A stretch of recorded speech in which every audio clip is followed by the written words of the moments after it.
Hello दोस्तों, नमस्कार। कैसे हैं आप लोग? उम्मीद होगा सीटेट दिसंबर 2024 की तैयारी कर रहे होंगे। दोस्तों, आज हम लोग पर्यावरण में पढ़ेंगे पक्षियों के बारे में। दोस्तों, सीटेट में यहाँ से 3 या 4 नंबर का प्रश्न पूछता है पक्षियों से। तो आइए दोस्तों शुरू करते हैं। आइए दोस्तों, पक्षियों के बारे में हम लोग पढ़ लेते हैं। देखिए, पक्षी केवल अंडे देने के लिए घोंसला बनाती हैं। दोस्तों, पक्षी जो होती हैं केवल अंडा देने के लिए घोंसला बनाती हैं। जब अंडे से बच्चे निकल जाते हैं तो वह घोंसला छोड़कर उड़ जाती हैं। दोस्तों, घोंसला छोड़कर पक्षी भी अलग अलग जगह पर चले जाते हैं। जो पेड़ पर रहने वाले पक्षी होते हैं वो पेड़ पर चले जाते हैं और जो पानी में रहने वाले हैं वो पानी में चले जाते हैं। ठीक है, आगे देख लेते हैं। अधिकतर पक्षियों की आँख की बात करें दोस्तों तो इनकी आँखें सिर के दोनों तरफ होती है। देखिए दोस्तों, ये उन लोगों का सिर हो गया, ये दोनों तरफ इनकी आँखें होती हैं। आप देखे होंगे, ध्यान से देखिएगा। पक्षी एक ही समय पे दो अलग अलग चीज़ों को एक साथ देख लेते हैं, यानी उन पर नज़र डालते हैं जब अलग अलग चीज़ों पर केंद्रित करते हैं। कहने का तात्पर्य यह है दोस्तों कि जो पक्षी की आँख होती है, मान लीजिए ये पक्षी का सर है और आँखें जो है साइड साइड में होती है। ठीक है, तो क्या करते हैं, ये कोई वस्तु ये है यहाँ पे और यहाँ पे, ये जो है अपनी आँखों को अलग अलग दिशाओं में एक साथ देख सकते हैं। ठीक है, इसे हम लोग ध्यान रखेंगे। और हम लोग नहीं देख पाते हैं, हम लोग किसी भी एक ही चीज़ को दोनों आँखों से ही देख पाते हैं, अलग अलग नहीं देख पाते हैं। ठीक है, तो उनका दायरा बढ़ जाता है। और जब बिल्कुल सामने देखते हैं तो दोनों आँखों एक सीध पर, जब ये सामने देखते हैं दोस्तों तो एक सीध में देखते हैं, ध्यान रखेंगे। प्रश्न यहाँ से बनता है। आगे देख लेते हैं। ज़्यादातर पक्षियों की आंखों की पुतली घूम नहीं सकती है, अपनी गर्दन घुमाकर आसपास देखते हैं दोस्तों। कौवा हुआ, क्या करता है, आप कौवा को देखिएगा ध्यान से तो क्या करेगा, अपना जो है सर जो है घुमा घुमा के इधर उधर देखता रहता है। ठीक है, तो जो हम लोग क्या कहते हैं कि इसको एक आँख से दिखता नहीं है, ये बिल्कुल ढकोसला है, इस पर ध्यान नहीं देना है। क्यों उधर उधर सर घुमा कर देखता है, क्योंकि जो है उसकी पुतलियाँ जो है हम लोग के जैसे क्या नहीं कर सकती है, तो घूम नहीं सकती है, इसलिए वो अपना सर या गर्दन घुमा के आसपास देखता रहता है। ठीक है, पक्षियों को पंख उन्हें उड़ने में मदद करते हैं। सबको पता है दोस्तों कि जो पक्षियों के पंख होते हैं वो उड़ने में मदद करते हैं और उन्हें गर्माहट भी देते हैं। ठीक है, उनके नए पंख आते रहते हैं और पुराने झड़ते रहते हैं, इसे भी ध्यान रखना है। कुछ पक्षी अलग अलग खतरों के लिए अलग अलग आवाज़ें निकालते हैं, जैसे उड़कर आने वाले दुश्मन के लिए एक तरह की आवाज़ और ज़मीन पर चलकर आने वाले के लिए दूसरी तरह का आवाज़ निकालते हैं, इसे भी ध्यान रखना होगा दोस्तों। वीडियो अच्छी लग रही हो तो लाइक करिएगा, अपने दोस्तों के पास वीडियो शेयर करिएगा दोस्तों। आगे देख लेते हैं। पक्षियों के कान दिखते नहीं हैं, लेकिन इनके सर के दोनों तरफ एक छोटे छोटे छेद होते हैं जो पंखों से ढके रहते हैं, इन्हीं की मदद से सुनते हैं। दोस्तों, आप देखेंगे ध्यान से, जो पक्षी का सर होता है वहाँ पे जो है कान की जगह पे एक छोटे छोटे छिद्र होते हैं। ठीक है, वही उन लोगों का कान होता है और वहीं से क्या करते हैं, वो सुनते हैं और सुनने में मदद करते हैं। ये पंखों से ढका रहता है। ठीक है, आगे देख लेते हैं। पक्षियों की आँखों का आकार उनके सर की तुलना में बड़ा होता है। बड़ी आँखों साफ देखने में मदद करती है, उड़ते हुए टकराने से बचाती है और दूर से शिकार को पहचानने और पकड़ने में मदद करती हैं उनकी आँखें। ये भी इम्पोर्टेंट है, इसको भी ध्यान रखना है। आगे देख लेते हैं। पक्षियों की आँख स्थिर होती है। ठीक है, ये हिला नहीं सकते, इसलिए पक्षी अपना सिर कई बार हिलाते रहते हैं। अभी ऊपर हम लोग बात कर चुके हैं दोस्तों। पक्षियों के पंख दोनों ओर मुलायम भाग होता है, जिसे हम लोग बार्ब कहते हैं। पक्षियों को दोनों ओर का मुलायम भाग को क्या कहते हैं, बार्ब कहते हैं। अब बार्ब रेचिस की शाखाएं होती है जो पंख कलम की ऊपरी हिस्से से निकलती है। बार्ब में छोटी छोटी शाखाएं होती है जिन्हें बाबुल कहते हैं। बाबुल के हुक शेफ्ट बारबिल होता है जो पंख को सुडौल और मजबूत बनाता है। ठीक है, रेचिस, क्लीन और केलिमस पंख के अन्य हिस्से हैं, परंतु ये मुलायम नहीं होते हैं। आगे देख लेते हैं। रेचिस पंख का मुलायम ढांचा होता है जो कलम से निकलकर पंख का पतला, सीधा और मजबूत हिस्सा बनाता है। क्लीन पंख का कलम का सबसे मोटा, सख्त और सपाट हिस्सा होता है जो पक्षी की त्वचा में शामिल होता है। कैलमस की बात करें दोस्तों, कैलमस पंख की कलम से निचली, सपाट और पारदर्शी हिस्सा होता है जो पक्षी त्वचा के संपर्क में नहीं करता है। ठीक है, आइए दोस्तों एक एक करके हम लोग पक्षियों के बारे में देखते हैं। पहला है दोस्तों हम लोग का बसंत गौरी। प्रश्न यहाँ से बनते हैं दोस्तों सीट में भर भर के। आप ध्यान रखेंगे कि 2 या 3 नंबर का प्रश्न यहाँ से बनता है। बसंत गौरी की बात करें दोस्तों, बसंत गौरी यह गर्मियों में टुक टुक करती रहती है। ठीक है, बसंत गौरी क्या करती है, तो ये गर्मियों में टुक टुक करती रहती है और पेड़ के तने में गहरा छेद बनाकर उसमें अंडा देती है। ठीक है, इसे ध्यान रखेंगे। बसंत गौरी की बात करें तो गर्मियों में टुक टुक करती रहती है और पेड़ के तने में गहरा छेद बनाकर उसमें अंडा देती है। ठीक है, जिसे हम लोग कठफोड़वा कहते हैं। कठफोड़वा भी, माफ़ी चाहेंगे, कठफोड़वा भी बसंत गौरी की तरह पेड़ में तने में घोंसला बनाता है। ठीक है, कठफोड़वा जो है बसंत गौरी की तरह ही क्या करता है, पेड़ के तने में घोंसला बनाता है। ठीक है, इसे भी ध्यान रखेंगे। सक्करखोर पक्षी की बात करें दोस्तों हम लोग, जिसे सूर्य पक्षी कहते हैं, वेरी वेरी इंपॉर्टेंट है, इसे भी ध्यान रखेंगे। सक्करखोर किसी छोटी पेड़ या झाड़ी की डाल पर अपना लटकता हुआ घोंसला बनाती है। ध्यान रखेंगे दोस्तों, सक्करखोर पक्षी होती है वो छोटे पेड़ या झाड़ी पर क्या बनाती हैं, वो अपना लटकता हुआ घोंसला बनाती हैं। इसका घोंसला किससे बना रहता है, तो बाल से बना रहता है, मकड़ी की जाले से बना रहता है, पतली टहनियाँ से बना रहता है और बारीक घास, सूखे पत्ते, रुई, पेड़ और छाल के टुकड़े और कपड़ों के चिथड़े से बना रहता है। इसे ध्यान रखेंगे दोस्तों। यही ऐसे ही जो है दे देगा आपको पढ़ना जरूरी है, इसलिए आपको समझ में आना चाहिए। ठीक है, ऐसे ही दे देगा आपको, इसमें से सही चयन करना रहेगा। ठीक है, अगला है आपका दर्जिन चिड़िया। दर्जिन चिड़िया जिसे हम लोग टेलर पक्षी बोलते हैं। ठीक है, दर्जिन चिड़िया की बात करें दोस्तों तो अपनी नुकीली चोंच से पत्तों को सी लेती है। ठीक है, ये क्या करती है, ये नुकीलो अपने चोंच से क्या करती है, ये पत्तियों को आपस में ये क्या करती है, सील लेती है। ठीक है, और एक थैली सी बना लेती है और उसमें अंडे देती है। इसे भी ध्यान रखना है। ठीक है, आगे देख लेते हैं चील, बाज और गिद्ध। चील, बाज और गिद्ध जो है सीटेट का फेवरेट प्रश्न है। यहाँ से प्रश्न बनता है। ठीक है, कैसा प्रश्न बनता है, प्रश्न बनता है कि चील, बाज और गिद्ध हमसे 4 गुना अधिक दूरी तक देख पाते हैं। कितने अधिक दूरी देख पाते हैं मनुष्य से, तो 4 गुना अधिक दूरी तक देख पाते हैं बाज, चील और गिद्ध। ठीक है, चील की पूंछ खांचे वाली होती है। जो चील की पूंछ होती है जिसमें क्या होता है, ये खांचे बने होते हैं। ठीक है, गिद्ध मरे हुए जानवरों को खाकर जगह को साफ कर देता है और वो आकाश में ऊंचाई पर उड़ता है। जी हाँ दोस्तों, ये सबको पता है गिद्ध क्या होते हैं। गिद्ध मरे हुए जानवरों को खाकर वह जगह को साफ कर देते हैं और आकाश में ऊंचाई में उड़ते रहते हैं। ठीक है, आगे देख लेते हैं जमीन पर पड़ी हुई कोई चीज़ किसी चील को 1 से 2 किलोमीटर की दूरी से दिखाई दे देती है। जो चील होते हैं दोस्तों, ये जो है ऊंचाई से 1 या 2 किलोमीटर, यहाँ पे मान लीजिए एक चूहा जा रहा है, तो अगर ये चील 1 या 2 किलोमीटर ऊंचाई पे है तो आसानी से वो देख पाता है चूहे को। ठीक है, कौवे, गिलहरी, बिल्ली और चूहे मौके पर देखते ही अंडे चुरा लेते हैं और कई बार घोंसला को भी तोड़ देते हैं ये। ठीक है, इसे भी ध्यान रखेंगे। आगे देख लेते हैं नर बीवर पक्षी की बात करें दोस्तों। नर बीवर पक्षी की बात करें तो नर बीवर पक्षी अपने अपने घोंसले बनाते हैं। ठीक है, अपने अपने घोंसले बनाते हैं। नर पक्षी क्या करती है, तो ये अपने अपने घोंसले बनाती है और मादा बीवर उस सभी घोंसलों को देखता है, फिर उससे जो घोंसला सबसे ज़्यादा पसंद आता है वो उसमें अंडा देता है।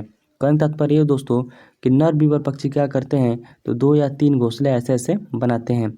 मादा पक्षी आएगी और देखेगी कि कौन सा घोंसला सबसे सुंदर है, जो सबसे अच्छा रहेगा उसमें वो अपना अंडा देती है। ठीक है, फाख्ता की बात करें, फाख्ता भी इम्पोर्टेंट है, ध्यान रखेंगे। सीटेट में यहाँ से प्रश्न बनते हैं। प्रश्न पूछता है फाख्ता जो है अपना घोंसला कहाँ बनाती है, तो बताइएगा दोस्तों। फाख्ता की बात करें कैक्टस या कांटों के बीच या मेहंदी की मेढ़ में अपना घोंसला बनाती है। ठीक है, फाख्ता। जिसे हम लोग डॉ बोलते हैं। आगे देख लेते हैं उल्लू की बात करें दोस्तों। उल्लू उल्लू से सीटेट में प्रश्न अगले बार पूछा गया था दोस्तों, ध्यान रखेंगे। उल्लू अपनी गर्दन पीछे घुमा लेता है। दोस्तों ये पीछे घुमा लेता है, ठीक है, ध्यान रखेंगे। उल्लू की आंखें इंसान के तरफ सिर के सामने होती है। देखने वाली बात है दोस्तों, देखिए इंसान की तरह भी इसका भी क्या होता है, सामने की तरफ आंखें होती हैं, लेकिन कुछ पक्षियों की जो है सर के दोनों तरफ होती हैं, ठीक है, लेकिन उल्लू की जो है सामने आंखें होती है, जबकि अधिकांश पक्षियों की आंखें सिर के दोनों तरफ होती है। जी हाँ दोस्तों, बात हो चुका है। आगे देखते हैं। और क्या करता है दोस्तों, ये जो है अंधेरे में इसको क्या देखता, अंधेरे में उल्लू को कोई वस्तु देखना हो तो उसको किस रंग के दिखाई देता है, तो सफ़ेद और काले रंग का दिखाई देता है, ठीक है, ध्यान रखेंगे। ये अपनी गर्दन को जो है कितने डिग्री तक घुमा सकता है, तो 270 डिग्री तक ये अपनी सर को जो है ऐसे रोटेट कर सकता है। ध्यान रखेंगे दोस्तों, वेरी वेरी इंपॉर्टेंट है। उल्लू से यहाँ से प्रश्न बनते हैं। मैना की बात करें दोस्तों, देखिए मैना का भी प्रश्न आया था सीटेट में, तो कुछ ज़्यादा नहीं आया था, बस यही आया था, बताइए वो कौन सी पक्षी है जो अपनी गर्दन झटके से आगे पीछे करती है, तो कौन सा हो जाएगा दोस्तों, मैना चिड़िया हो जाएगी। मैना चिड़िया की बात करें तो ये झटके से अपनी गर्दन आगे पीछे करती रहती हैं, ठीक है, इसे भी ध्यान देने वाली बात है। कलचड़ी की बात करें, जिसे हम लोग इंडियन रेवन कहते हैं, ये कलचड़ी पत्थरों के बीच में अपना घोंसला बनाती है। कहाँ बनाती है कलचड़ी, तो पत्थरों के बीच में अपना घोंसला बनाती है, और इनके घोंसले के पौधों को नाजुक टहनी, जड़, उन, बाल, रुई सब बिछा रहता है। यह छोटे छोटे कीड़े खाती है और इनकी चोंच अंदर से लाल होती है। ध्यान रखने वाली बात है दोस्तों, देखिए आपकी ये क्या है, ये कलचड़ी है, ठीक है। आगे देख लेते हैं कौवा के बारे में। कौवा की बात करें दोस्तों, तो कौवे के घोंसले में लोहे की तार और लकड़ी की टहनियाँ जैसी चीज़ होती है। दोस्तों सीटेट में प्रश्न पूछा गया था कि वह कौन सी पक्षी है जो अपने घोंसले में तार और लकड़ी का प्रयोग करता है, तो दोस्तों आपका हो जाएगा कौवा। कौवा क्या करता है, तो कौवा जो है अपने घोंसला जब बनाता है तो उसमें तार और लकड़ी की टहनियों की जैसी चीज़ों का प्रयोग करता है। कौवा पेड़ की ऊंची डालों पर घोंसला बनाता है। कौवा की बात करें दोस्तों, तो कौवा अपना घोंसला कहाँ बनाता है, तो पेड़ के सबसे ऊंची डाली पर। ये मान लीजिए पेड़ हो गया दोस्तों, आपको बता देते हैं, देखिए ये आपका पेड़ हो गया, ये पेड़ हो गया, पेड़ की जो सबसे ऊंची डाली रहेगी वहाँ पे जो है कौवा अपना घोंसला बनाता है। वहीं चील, बाज, गिद्ध की बात करो दोस्तों, तो क्या करते हैं, तो ये उस एरिया की, मान लीजिए ये आपके एरिया में 100 पेड़ हैं, तो 100 पेड़ में जो सबसे ऊंचा पेड़ होगा दोस्तों, 100 पेड़ होगा दोस्तों, उस एरिया में 100 पेड़, उसमें जो सबसे ऊंचा पेड़ होगा दोस्तों, तो उस ऊंचे पेड़ की ऊंची डाली पर जो है चील, बाज, गिद्ध अपना क्या बनाते हैं, घोंसला बनाते हैं, ध्यान रखेंगे। लेकिन कौवे की बात करें तो ये किसी भी पेड़ के सबसे ऊंची डाली पर अपना घोंसला बनाते हैं, ध्यान रखने वाली बात है, ठीक है। ये सीटी में प्रश्न आया था दोस्तों, बताइएगा कौवे जो है पेड़ की ऊंची डाली पर घोंसला बनाते हैं, ये भी सही है, और लोहे के तार और लकड़ी का भी प्रयोग करते हैं, ये भी आपका सही है, ठीक है। आगे देख लेते हैं कौवे के बारे में। तो कोयल क्या करती है, कोयल अपना घोंसला नहीं बनाती। देखिए दोस्तों, कोयल चालाक पक्षी है, ये अपना घोंसला नहीं बनाती है, वह कौवे के घोंसले में अंडा देती है, ठीक है, और कौवा अपने अंडे के साथ साथ कोयल का भी अंडे को भी सेता है।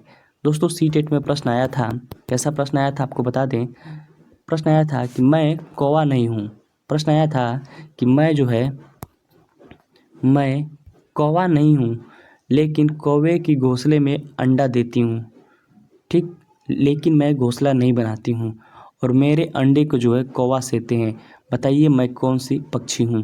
तो दोस्तों ये कौन सी पक्षी हो जाएगी, तो कोयल हो जाएगी, ध्यान रखेंगे, ठीक है, ऐसे प्रश्न आया था।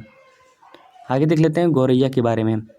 गौरैया की बात करें दोस्तों, तो गौरैया अलमारी के ऊपर तथा आईने के पीछे अपना घोंसला बनाती हैं।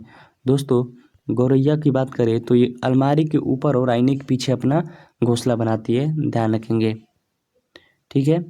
कबूतर की बात करें दोस्तों, तो कबूतर अपना घोंसला कहाँ बनाते हैं, तो कबूतर पुराने मकान या खंडहरों में घोंसला बनाते हैं, और ये क्या करते हैं, इनकी जो है चोंचें होती हैं, मान लीजिए इनकी जो चोंच है ऐसे चोंच है, तो इनकी जो चोंचें सीढ़ीदार होती हैं, ठीक है, सीढ़ीदार होती हैं, और ये अपने चोंच में जो भी दाने खाते हैं वो इसको कैसे खाते हैं, तो पीस कर खाते हैं, इसे भी ध्यान रखने वाली बात है, ठीक है।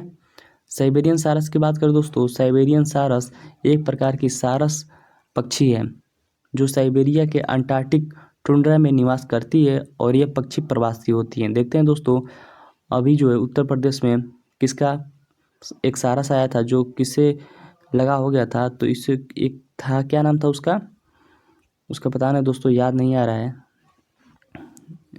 उसको क्या हो गया था, वो पक्षी की जान बचाता है और पक्षी उसके आगे पीछे घूमती रहती है। ठीक है, वही है साइबेरियन सारस। साइबेरियन सारस एक सामाजिक पक्षी होते हैं दोस्तों, ये सामाजिक पक्षी होते हैं। क्या किया था, उसका एक लड़का था जिसका नाम नहीं याद आ रहा है दोस्तों, उसकी जान बचा लिया था और उसके पीछे क्या होती, वो उसके पीछे आगे पीछे घुमा करता था साइबेरियन सारस। ये अपने प्रजाति के साथ रहते हैं। ठीक है, ये प्रजनन करते समय जोड़े में रहते हैं। ठीक है, वे शीत जलवायु में प्रवास करते हैं और प्रवास करते समय बड़े समूह में मिलते हैं। वो गर्म स्थानों पर प्रजनन करते हैं। ठीक है, इसे भी ध्यान रखना है।